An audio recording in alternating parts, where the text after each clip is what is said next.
Assalamualaikum warahmatullahi wabarakatuh. Alhamdulillahi hamdan katsiran tayyiban mubarakan fih kama yuhibbu rabbuna wa yarda. Ashhadu an la ilaha illallah wahdahu la syarikalah wa ashhadu anna Muhammadan abduhu wa rasuluhu la nabiyya wa la rasula ba'dah. Allahumma salli wa sallim ala nabiyyina Muhammadin wa ala alihi wa sahbihi wa man tabi'ahum bi ihsanin ila yaumiddin. Ya ayyuhalladzina amanu taqullaha haqqa tuqatih wa la tamutunna illa wa antum muslimun. Ya ayyuhan nasu taqu rabbakumul ladzi khalaqakum min nafsin wahidah wa khalaqa minha zawjaha wa bassa minhuma rijalan katsiran wa nisaa'a wattaqullaha allazi tasaaluna bihi wal arham innallaha kana 'alaikum raqiba. Ya ayyuhalladzina amanu taqullaha wa qulu qawlan sadida yuslih lakum a'malakum wa yaghfir lakum dzunubakum wa may yuti'illaha wa rasulahu faqad faza fawzan 'azima. Summa amma ba'du. Alhamdulillah, segala puji dan syukur kita hanya milik Allah Tabaraka wa Ta'ala dengan segala nikmat-nikmatnya.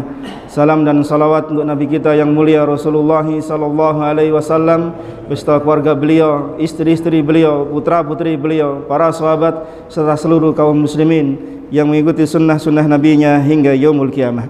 Bapak Ibu sekalian, jamaah yang dimuliakan oleh Allah Subhanahu wa Ta'ala, ketahuilah bahwa sesungguhnya dosa adalah sumber dari segala malapetaka di atas muka bumi ini dan kelak nanti kesengsaraan kita di yaumul kiamah. Dengan sebab-sebab dosa itulah kemudian seorang hamba merasakan kesempitan hidup, kesedihan, kesusahan dan berbagai macam keburukan-keburukan. Allah Subhanahu wa Ta'ala sebutkan dalam surah Asy-Syura di ayat yang ke-30, "Wa ma asabakum min musibatin fabima kasabat aydikum wa ya'fu an katsir." Dan musibah apapun yang menimpa kalian itu disebabkan oleh tangan-tangan kalian sendiri, oleh dosa-dosa yang kalian perbuat sendiri, dan Allah memaafkan banyak dari kesalahan-kesalahanmu. Ayat ini menunjukkan jamaah sekalian bahwasanya musibah yang datang pada kita bukan semata-mata karena fenomena alam, bukan karena semata-mata keteledoran manusia yang lain, tapi ini salah satunya adalah karena kesalahan dosa-dosa kita sendiri. Allah sebutkan pula dalam surah yang lain di surah An-Nisa ayat yang ke-79, "Ma asabaka min hasanatin faminallah wa ma asabaka min sayyi'atin famin nafsik." Apa kata Allah Subhanahu wa Ta'ala? Kebaikan apa saja yang kalian peroleh itu datangnya dari Allah Subhanahu wa Ta'ala. Rezeki kita, harta kita, kesehatan kita, semuanya datang dari Allah Subhanahu wa Ta'ala, kebaikan-kebaikan itu. Dan keburukan itu datang dari diri kalian sendiri. Allah sebutkan di sini keburukan itu disebabkan karena dosa-dosa kita sendiri. Sehingga ini kata para alim ulama untuk menunjukkan adab seorang mukmin kepada Rabbnya, adab seorang hamba kepada Al-Khaliq, yaitu dia tidak menisbatkan keburukan kepada Allah Tabaraka wa Ta'ala. Yang datang dari Allah Tabaraka wa Ta'ala semuanya adalah baik, walaupun mungkin ketika objeknya datang pada kita merasakan keburukan, sakit, kesempitan hidup, ya, dan berbagai macam keburukan-keburukan.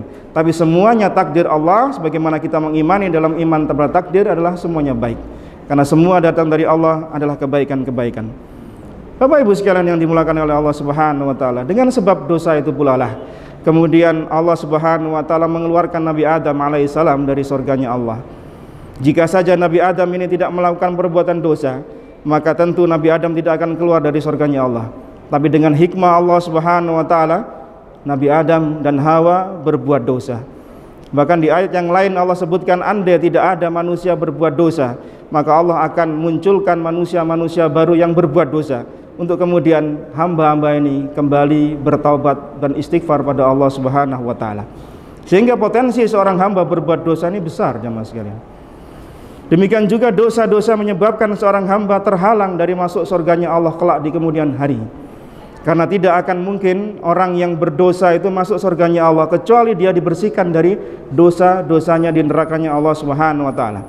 Dan ahlu sunnah meyakini bahwasanya orang yang munwahid, orang yang mengesahkan Allah Tabaraka wa Ta'ala, jika dia memiliki dosa, maka dia akan dibersihkan dulu di nerakanya Allah sebesar dosa yang dia lakukan sekehendak Allah Subhanahu wa taala. Kemudian selesai dia masukkan dalam surganya Allah Subhanahu wa taala. Karena tidak akan ada dosa di dalam surganya Allah Subhanahu wa taala. Maka jika ditimbang kemudian amal-amal buruknya lebih banyak dibanding dengan amal-amal kebaikannya, maka sebagaimana Allah sebutkan di surah Al-Qari'ah, wa amma man khaffat mawazinuh fa ummuhu hawiyah wa ma adraka ma hiya narun hamiyah. Dan adapun orang-orang yang ringan timbangan kebaikannya, berarti banyak dosanya, maka dia dikembalikan pada Allah Subhanahu wa taala kemana? Ke neraka hawiyah. Yang neraka hawiyah itu adalah neraka yang panas membara. Sehingga jamaah sekalian rahimani wa rahimakumullah, orang yang mentauhidkan Allah Subhanahu wa taala kelak dia akan masuk surga. Ini keyakinan ahlu sunnah. Tetapi jika dia memiliki dosa, maka dengan kehendak Allah Subhanahu wa taala imma dia diampuni dosa-dosanya, imma Allah akan mengazab dia sebesar dosa yang dia lakukan, kemudian dikeluarkan dirinya dari nerakanya Allah Subhanahu wa taala untuk kemudian endingnya masuk ke surganya Allah Subhanahu wa taala. Ada sebuah hadis yang menarik jamaah sekalian, diriwayatkan oleh Imam Bukhari Muslim dari Ibnu Mas'ud radhiyallahu an. Beliau mengatakan Nabi sallallahu alaihi wasallam bersabda, "Inni la a'lamu akhira ahlihin nar khurujan minha wa akhira ahlil jannata dukhulan al jannah rajulun yakhruju minan nari habwan." Sungguh aku mengetahui, kata Nabi sallallahu alaihi wasallam, penduduk neraka yang terakhir masuk neraka dan penduduk surga yang terakhir masuk surga. Dan seorang laki-laki keluar dari neraka dengan keadaan merangkak. Ini yang disebut oleh para alim ulama dengan penduduk neraka yang paling akhir masuk surganya Allah Subhanahu wa taala. Keluar dari neraka dalam kondisi merangkak jemaah sekalian. Kemudian apa kata Nabi sallallahu alaihi wasallam? Fa yaqulullahu tabaraka wa taala. Kemudian Allah tabaraka wa taala berfirman kepada laki-laki ini, "Idhhab fadkhulil jannah." Pergilah, masuklah surga engkau. Jadi setelah dibersihkan dosa-dosanya sedemikian banyak, kemudian dengan hikmah Allah Subhanahu wa taala dikeluarkanlah si hamba ini menuju surganya Allah Subhanahu wa taala. Fayatiha fayukhayyalu ilaihi annaha mal'an fayarji fayaqulu ya rabbi wajadtuha mal'an. Kemudian pergilah laki-laki ini menuju surganya Allah. Tapi ada di bayangan dia surga ini sudah penuh jemaah sekalian. Karena dia merasa ini dia paling terakhir sendiri masuk surganya Allah. Sehingga yang terbayang pada benaknya apa? Surga sudah penuh. Maka kemudian dia kembali pada Allah Subhanahu wa taala, "Ya Rabbi, surga sudah penuh ya Allah." Kemudian Allah berfirman kembali, "Fa yaqulullahu tabaraka wa taala, idhhab fadkhulil jannah." Pergilah engkau, masuklah surga. Kembali dua kali Allah memerintahkan laki-laki ini, masuklah surga. Pergilah ke sana. Kemudian kembali laki-laki ini masuk surga, kemudian terbayang lagi, wah surga sudah penuh. Kemudian dia kembali pada Allah Subhanahu wa taala untuk yang kedua kalinya sambil mengatakan, "Ya Rabbi, surga sudah penuh." Kemudian yang ketiga kalinya Allah tabaraka wa taala mengatakan, "Fa yaqulullahu idhhab fadkhulil jannah fa innalaka mislad dunya wa asyarata amsalha au innalaka asyarata amsalid dunya." Masuklah surga, pergilah ke sana karena engkau akan diberi dengan dunia yang semisalnya atau 2 atau 10 kali lipat kenikmatan di dunia. Masuklah surga. Subhanallah jemaah sekalian. Yang terbayang di laki-laki ini yang dia terakhir masuk surga setelah dia dilebur dosa-dosanya di nerakanya Allah. Kemudian dia merasa surga sudah penuh. Ternyata Allah mengatakan apa? Masuklah surga, engkau akan diberi 10 kali lipat dengan kenikmatan dunia. Subhanallah jemaah sekalian. Ini penduduk surga yang paling terakhir. Yang kata Nabi SAW di riwayat yang lain, beliau mengatakan, "Daka adana ahlil jannata manzilatan." Dia adalah penduduk surga yang tingkatannya paling rendah. Subhanallah, bagaimana nikmatnya surga yang diperoleh oleh penduduk surga paling rendah tingkatannya. Ternyata kenikmatannya 10 kali kenikmatan dunia. Lalu bagaimana dengan orang di atasnya jemaah sekalian? Para siddiqin, para syuhada, dan orang-orang yang lain yang Allah takdirkan masuk surga dengan kondisi lebih dahulu dibanding dengan laki-laki tadi. Ketika menyampaikan hadis ini, kemudian orang ini mengatakan, "Fa yaqulu ataskharu bi au tatathuka bi wa antal malik." Ya Rabb, ya Allah, apakah engkau mengejek aku? Apakah mentertawakanku? Bukankah engkau ini raja? Jadi laki-laki ini merasa tidak percaya, jemaah sekalian. Dia orang terakhir masuk surga, yang dia bayangkan surga sudah penuh, ternyata Allah berikan kenikmatan di surga 10 kali lipat kenikmatan dunia. Maka dia mengatakan, apakah engkau mengejek aku ya Allah? Apakah engkau mentertawakanku ya Allah? Kemudian Ibnu Mas'ud mengatakan, qala laqad ra'aitu Rasulullah sallallahu alaihi wasallam dhahika hatta badat nawajidu. Aku lihat Nabi tertawa sambil terlihat gigi geraham beliau. Jadi Nabi ketika menceritakan hadis ini, di akhirnya beliau tertawa aja, Mas, gitu. Dan tertawanya beliau tidak terbahak-bahak gitu. Tertawa beliau ini sangat sopan ya. Jadi kita hendaknya meniru adab beliau sallallahu alaihi wasallam, tertawa tidak sampai terbuka mulut kita, tapi geraham beliau terlihat. Ya, untuk menunjukkan apa? Menunjukkan bagaimana beliau takjub dengan cerita tadi, ya, dengan hadis yang beliau bawakan dari Allah Tabaraka wa Taala. Nah, Bapak Ibu sekalian rahimani wa rahimakumullah. Maka di sini kita bisa mengetahui bahwasanya Allah Tabaraka wa Taala akan mengampuni dosa-dosa. Kemudian seorang hamba dimasukkan dalam nerakanya, dalam surganya Allah Subhanahu wa taala. Nah, Allah Subhanahu wa taala memberikan kita nikmat bisa berjumpa dengan Ramadan di tahun ini. Maka ini adalah karunia. Ini nikmat yang wajib untuk kita syukuri. Sebagaimana kata Nabi sallallahu alaihi wasallam ketika beliau datang bulan Ramadan kepada para sahabat, beliau berikan kabar gembira dengan mengatakan, qad ja'akum Ramadan syahrun mubarak. Telah datang kepada kalian bulan Ramadan, bulan yang penuh dengan berkah, bulan yang penuh dengan kebaikan-kebaikan. Kasratul khair wa subutuhu, makna dari berkah tadi, banyaknya kebaikan di bulan Ramadan dan yang menetap kepadanya. Maka Allah Subhanahu wa taala dengan hikmah, dengan kasih sayangnya kepada kita, memberikan banyak wasilah-wasilah agar dosa-dosa kita ini diampuni, terkhusus di bulan Ramadan, jemaah. Maka bulan Ramadan sebagian ulama menyebutkan adalah bulan diampuninya dosa-dosa seorang hamba. Dan banyak Allah berikan wasilah-wasilah dengan Ramadan ini. Allah berikan tempat, waktu, kegiatan agar kita diampuni dosa-dosa kita oleh Allah Subhanahu wa taala. Yang pertama, kata Nabi sallallahu alaihi wasallam di Sahih Bukhari Muslim, man shoma ramadhana imanan wa ihtisaban ghufira lahu ma taqaddama min dzambi. Barang siapa yang berpuasa Ramadan dengan syarat dia harus iman karena Allah, kemudian ihtisab, mengharap ganjaran di sisi Allah Subhanahu wa taala. Kata Imam Al-Khattabi rahimahullahu taala, makna ihtisab maknanya adalah mengharap ganjaran itu ketika dia berpuasa, lapang dadanya, ceria hatinya, tidak merasa sesak dadanya ketika datang Ramadan, tidak menghitung-hitung panjangnya hari dia berpuasa. Tapi dia apa? Dia bergembira. Itu makna dari ihtisab. Sehingga dia berharap Ramadan ini bisa dia lalui dengan kegembiraan. Maka ini adalah makna dari ihtisab. Kalau seorang hamba dia berpuasa karena Allah iman, kemudian dia ihtisab mengharap ganjaran di sisi Allah Subhanahu wa taala, tidak mengharap pujian, sanjungan, elu-elu dari manusia, maka apa ganjaran dari Allah? Ghufira lahu ma taqaddama min dzambi. Allah ampuni dosa-dosanya yang telah lalu. Subhanallah jemaah sekalian. Bagaimana Allah Subhanahu wa taala memberikan kita yang nikmat dengan puasa Ramadan yang menjadi kewajiban kita, ternyata menjadi sarana pelebur dosa-dosa kita. Bahkan di hadis yang lain di Sahih Bukhari Muslim pula dari Hudzaifah ibnu Yaman, Nabi katakan, fitnatur rajuli fi ahlihi wa malihi wa waladihi tukaffiruha as-salah was-siyam was-sadaqah wal amru bil ma'ruf wa nahyi 'anil munkar. Keluarga, harta, anak, di hadis yang lain ditambahkan dengan jarahu, tetangga, itu bisa menjerumuskan seseorang pada fitnah, pada dosa.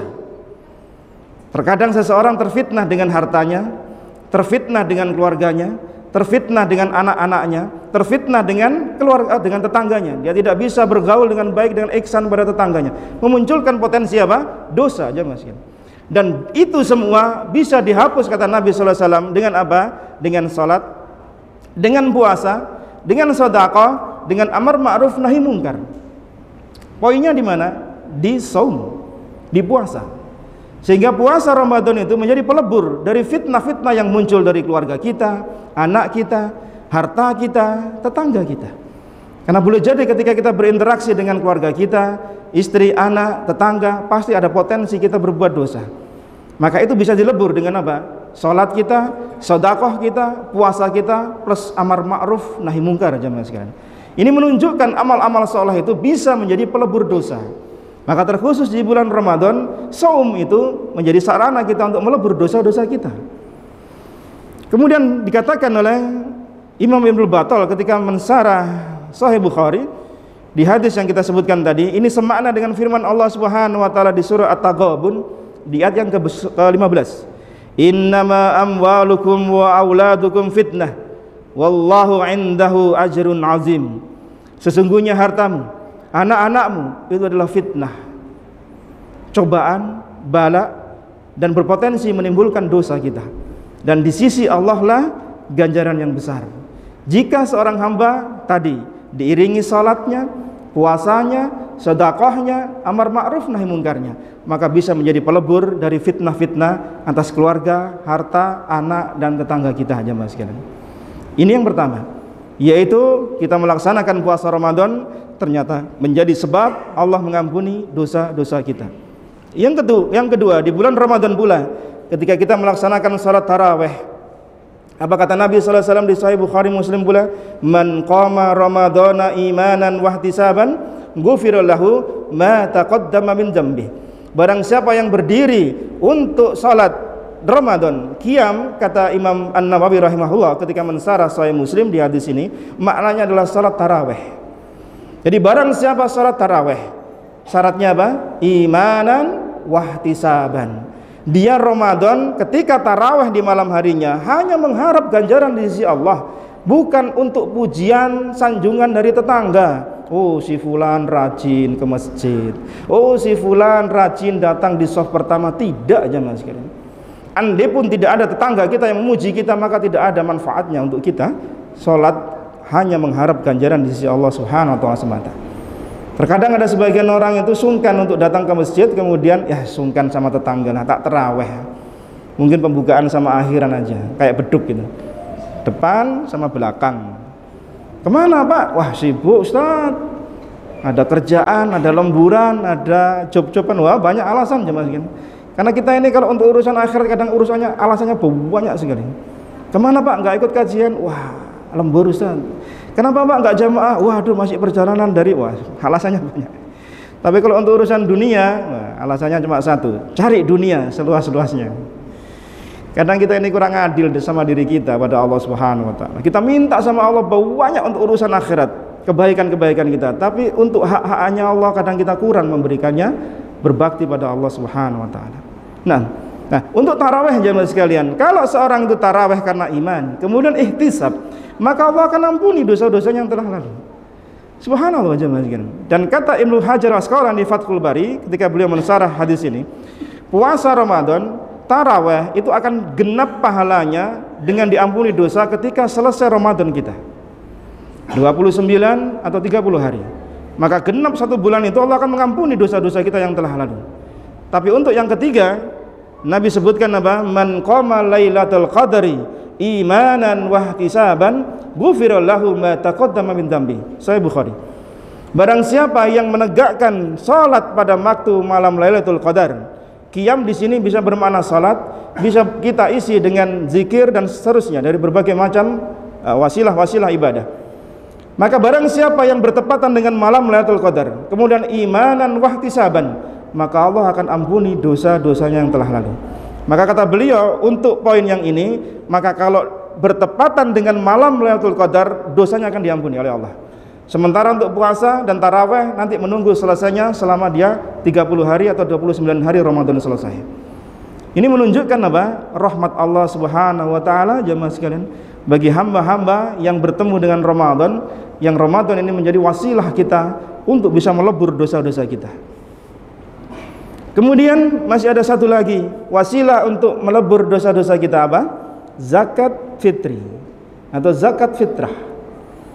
Zakat fitrah itu sebagian ulama dahulu menyebutkan zakat fitrah itu layaknya sujud sahwi dalam sholat kita.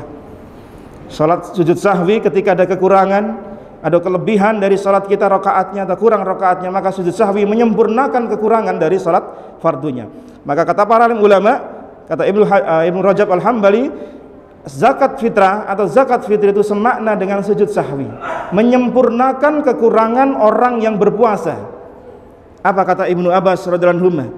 Di Abu Dawud nomor 1605, di Ibnu Majah nomor 1827. Farada Rasulullah sallallahu alaihi wasallam zakatul fitr tuhratal lis-shaim minal laghwi war rafas. Rasulullah sallallahu alaihi wasallam wajibkan zakat fitrah atau zakat fitri untuk mensucikan orang-orang yang berpuasa dari apa? Dari laghwun dan rafas. Dari perkataan laghwun dan perkataan rafas. Apa itu? Perkataan laghwun adalah perkataan yang sia-sia, perkataan yang tidak ada manfaatnya, cerita ngalor ngidul, nggak ada topiknya yang dibahas. Ini termasuk laghwun. Ya, kadang-kadang nggak ada manfaatnya aja Mas Yan, anfaedah. Ya, terkadang malah menimbulkan kebencian dengan sesama, menimbulkan permusuhan di antara sesama. Bahkan yang muncul adalah ghibah, dusta, ya, dan seterusnya. Maka ini masuk pada perkara laghwun. Maka bisa dihapus dengan apa? Disucikan dengan zakat fitrah atau zakat fitri. Termasuk perkataan rafas. Apa itu perkataan rafas? Yaitu perkataan yang menjurus pada pornografi. Perkataan yang hanya layak dibicarakan sesama suami istri, maka kadang dibicarakan kepada orang lain.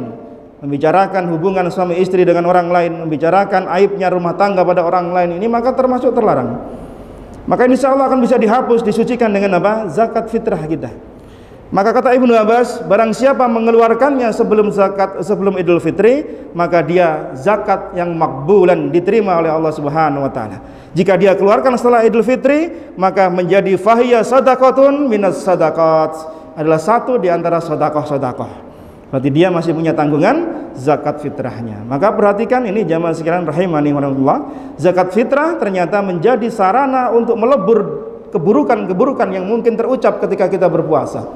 Ya, mungkin laghwun kita, mungkin rafas kita, ya. Ini semua adalah menjadi pelebur dari dosa-dosa kita. Imam Qatadah rahimahullah mengatakan, siapa saja yang tidak diampuni di bulan Ramadan, maka potensi dia diampuni di bulan-bulan yang lain akan sulit. Mengapa? Karena di bulan Ramadan terbentang luas sarana wasilah untuk seorang hamba melakukan amal soleh untuk sarana dia diampuni oleh Allah. Ternyata dia sulit untuk diampuni karena dia tidak melakukan hal-hal tadi. Maka di bulan yang lain dia akan lebih sulit lagi untuk menerima dan meminta ampunan dari Allah Subhanahu wa taala. Ini untuk menunjukkan keberkahan bulan Ramadan. Ya, salah satunya adalah dia menjadi bulan diampuninya dosa-dosa. Maka Bapak Ibu sekalian rahimani wa rahimakumullah, di majelis yang mulia ini kita ingin mengajak diri pribadi dan panjenengan semua untuk memperbanyak istighfar, memohon ampun pada Allah Subhanahu wa taala. Selipkan doa-doa permohonan ampun kita di sela-sela doa kita. Di waktu-waktu mustajabah kita berdoa, karena orang yang berpuasa sampai dia berbuka, doanya akan diijabahi oleh Allah Subhanahu wa taala. Maka jangan pernah kita lupa dari doa yang di dalamnya ada permintaan istighfar, mohon ampun pada Allah Subhanahu wa taala. Imam Hasan Al-Basri rahimahullah, seorang pembesar tabi'in di Basrah, pernah mengingatkan kita semua dengan perkataan beliau, aksiru minal istighfar. Perbanyaklah oleh kalian istighfar, memohon ampun pada Allah Subhanahu wa taala. Fi buyutikum, di rumah-rumah kalian, wa ala mawaidikum, di meja-meja makan kalian, wa fi turuqikum, di jalanan-jalanan kalian. Mungkin kita sedang kena macetnya kota Surabaya atau Sidoarjo dan sekitarnya. Perbanyak istighfar daripada kita mengeluh macetnya jalanan, kena lampu merah dan seterusnya. Istighfar jamaah sekalian.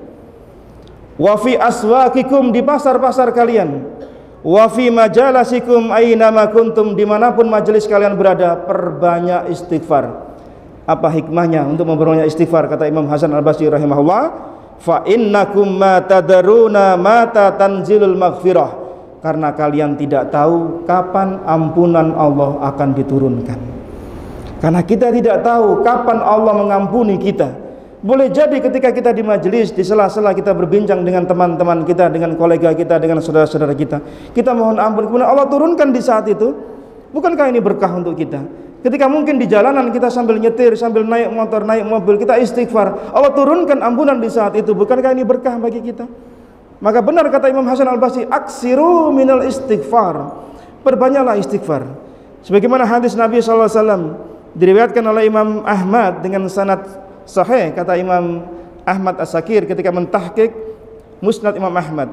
Apa kata Nabi sallallahu alaihi wasallam? Man aksara minal istighfar, barang siapa yang memperbanyak istighfar, ja'alallahu lahu min kulli hamin farajan, maka Allah akan memberikan dia jalan keluar dari setiap kesedihan-kesedihannya. Orang memperbanyak istighfar, jemaah sekalian, akan diberikan jalan keluar dari kesedihan dia. Mungkin dia sedang sumpah memikirkan sesuatu hal perkara, Allah akan berikan jalan keluar. Wa min kulli dhiqin makhrajan, Allah akan lapangkan dari setiap kesempitan-kesempitan dia.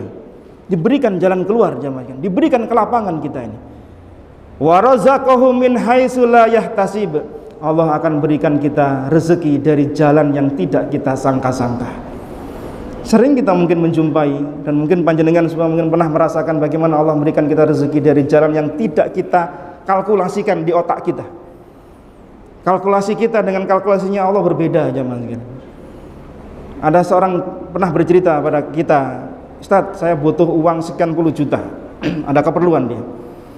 Qadarullah, Pak, di waktu sekitar 2-3 hari sebelum dia membutuhkan uang itu, datang teman lamanya yang sekian belas tahun tidak pernah berjumpa dengan dirinya, membawa sekian puluh uang yang kira-kira kadarnya sama dengan yang dia butuhkan, sambil mengatakan, "Hei bro," gitu, bahasa anak kita sekarang, "Iki lo utang pusing dhisik tak bayar saiki." Allahu Akbar, jemaah sekalian. Bayangkan, dia sudah lupa dengan dia pernah punya hutang pinjaman sama orang lain, dia sudah lupa sudah. Sekian belas tahun dia sudah nggak ingat. Ternyata yang bersangkutan masih ingat, dan Allah berikan di saat yang tepat ketika dia membutuhkan. Apa resepnya? Ketika kita tanya, ya itu tadi, istighfar, jemaah sekalian. Perbanyak istighfar. Imam Hasan al-Basri pernah pula didatangi oleh 4 orang. Ini diceritakan oleh Imam Al-Hafidh Ibnu Hajar di Fathul Bari. Hasan al-Basri pernah didatangi oleh beberapa orang di Basrah, kemudian mengeluhkan tentang persoalan-persoalannya. Anna rajulan saka ilahi ajadbi faqala istaghfirillah. Datang seseorang mengeluhkan tentang paceklik panjangnya musim itu. Panjang, panas yang berkepanjangan. Kemudian apa nasihatnya Imam Hasan al-Basri? Istighfar, mohonlah ampun engkau. Datang orang yang kedua, wasaka ilahi akhar al-faqr. Datang mengeluhkan tentang kefakirannya, tentang tidak punyanya harta. Kemudian Imam Hasan al-Basri mengatakan, istaghfirillah, mohonlah engkau ampun pada Allah Subhanahu wa taala. Datang orang yang ketiga mengeluhkan tentang khafafa bustanah, tentang kebunnya yang tidak bisa ditanami, tidak panen, gagal panen. Kemudian kembali nasihatnya, Pak, istaghfirillah, mohonlah ampun pada Allah Subhanahu wa taala. Datang orang yang keempat mengeluhkan tentang adamal walad, dia tidak punya keturunan, lama menikah tidak punya anak. Datang pada Imam Hasan al-Basri, jawabannya sama dengan yang ketiga, istaghfirillah, mohonlah ampun pada Allah Subhanahu wa taala. 4 persoalan dijawab dengan satu jawaban yang sama.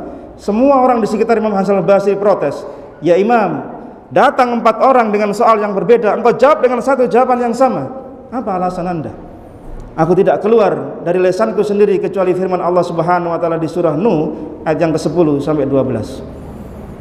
Di sana Allah sebutkan, jika seorang hamba itu memohon ampun pada Allah Subhanahu wa taala, faqul tastaghfiru rabbakum innahu kana ghaffara yursilis samaa 'alaikum midrara wa yumdidkum bi amwali wa banina wa yaj'al lakum jannati wa yaj'al lakum anhara.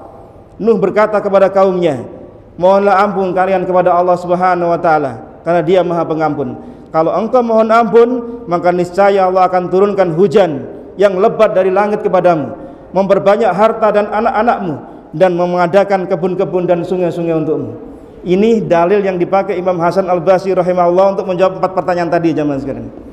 Jadi kalau kita punya 4 persoalan tadi, salah satunya barangkali perbanyak istighfar. Mungkin kita kurang rezeki kita, banyak istighfar. Karena di antara penyebab terhambatnya rezeki karena dosa yang kita lakukan. Dosa obatnya apa? Istighfar. Di masa modern pernah datang 2 orang pasangan suami istri kepada mufti Saudi di masa itu, Syekh bin Baz rahimahullah, mengeluhkan hal yang sama kepada Imam Hasan al-Basri tadi itu. Ya Syekh, kami sudah sekian tahun menikah tidak diberi keturunan. berilah nasihat kami. Maka Syekh bin Baz menjawab dengan jawaban yang sama dengan jawabannya Imam Hasan Al-Basri berdasarkan surah Nuh 10-12 tadi. Apa? Perbanyak engkau istighfar kalian berdua. Maka pulanglah dua pasangan ini. Sudah lama beliau lupa, kemudian 2 tahun kembali kepada beliau dengan menggendong seorang bayi. Mengatakan pada Syekh bin Baz, "Ya Syekh, alhamdulillah. Setelah 2 tahun yang lalu, Syekh bin Baz sudah lupa karena beliau kan buta. Diingatkan oleh para asistennya, oleh para murid-muridnya, "Ya Syekh, ini 2 tahun yang lalu yang datang pada Anda minta doa untuk diberi keturunan. Sekarang mereka bawa seorang bayi." Resepnya apa? Sama resepnya, istighfar 2 tahun ya Mas. Jadi kalau kita masih memiliki kekurangan di sana sini dari urusan dunia akhirat kita, perbanyak istighfar. Aksiru minal istighfar. Ramadan jemaah sekalian adalah sarana yang pas untuk kita melebur dosa-dosa kita. Mengingat kembali apa-apa yang kurang dari masa-masa kita yang lampau. Ramadan tahun ini harus lebih baik daripada tahun yang lalu. Kekurangan-kekurangan kita perbaiki di tahun ini. Masih ada sekitar 11-12 hari ke depan. Insya Allah Ta'ala jika Allah panjangkan umur kita masih diberi oleh Allah kesempatan untuk banyak beristighfar, memohon ampun pada Allah Subhanahu wa Ta'ala. Jangan pernah kita letih untuk memohon ampun pada Allah Subhanahu wa Ta'ala. Basahi lisan kita dengan istighfar.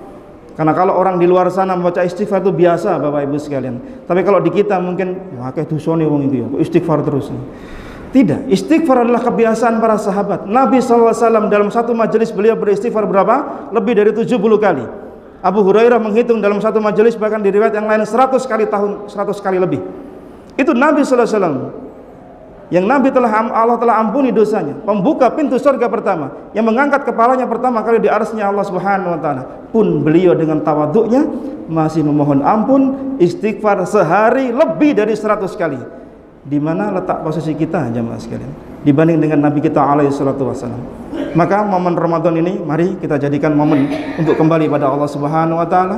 Kita jadikan Allah Subhanahu wa Ta'ala sebagai sandaran hidup kita untuk kita hidup lebih baik kembali. Semoga Allah Tabaraka Ta'ala mengampuni dosa kita, dosa kedua orang tua kita, dosa seluruh kaum muslimin. Semoga Allah Tabaraka Ta'ala memberikan kita rezeki yang luas, halalan thayyiban mubarak. Semoga Allah Tabaraka Ta'ala mengumpulkan kita nanti di jannahnya Allah Subhanahu wa Ta'ala, dan semoga Allah mengampuni dosa-dosa kita.